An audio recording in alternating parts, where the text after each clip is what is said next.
Guillem Vidal, Pòrtol, 1941, ho ha estat quasi tot en política. Fou batle de Marratxí durant un caramull d'any i, encara, més endavant, fou membre del Parlament Balear, vicepresident del Consell de Mallorca i senador a les Corts de Madrid. Diria que no hi ha hagut altre marratxiner que hagi fet tant de camí en el món polític.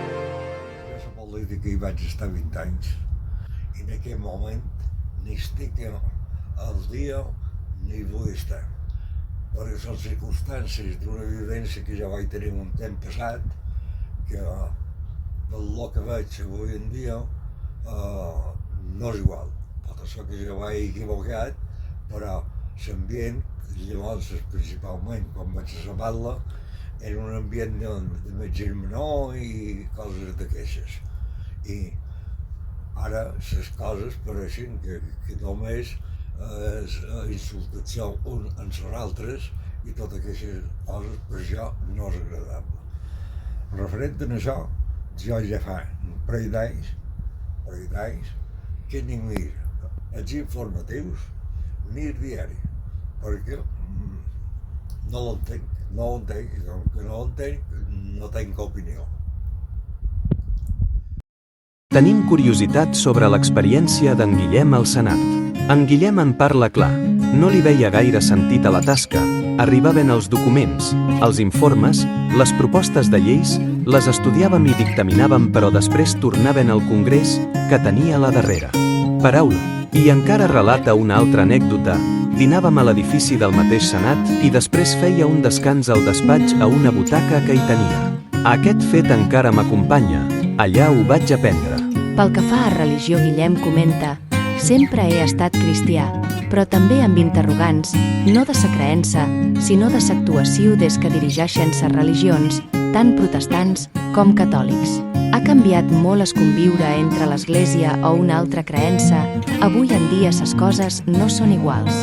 Hi ha massa gent que opina i a vegades vas creient en coses determinades i et fan posar un poc en orsai, segons el que diuen.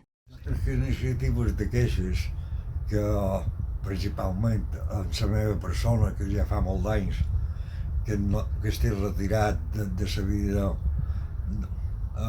política, me vaig tornar a trobar amb gent que saben el que demanen i vaig procurar contestar a el que pens a l'edat que jo tinc.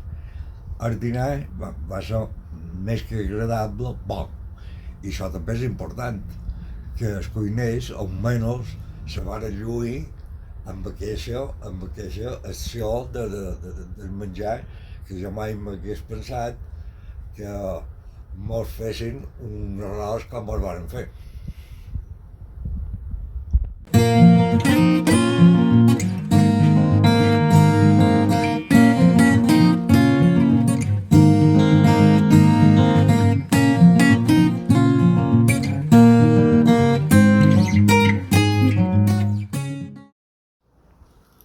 És cert.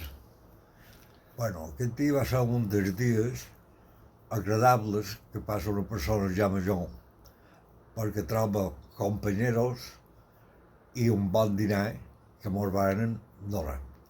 Respecte a aquest dia no té més que agraïment per tots els que varen participar i principalment per en Biel, que me va convidar a fer aquesta dinada i aquesta i què més? I estar amb ells una hora baixa que per jo va ser molt important.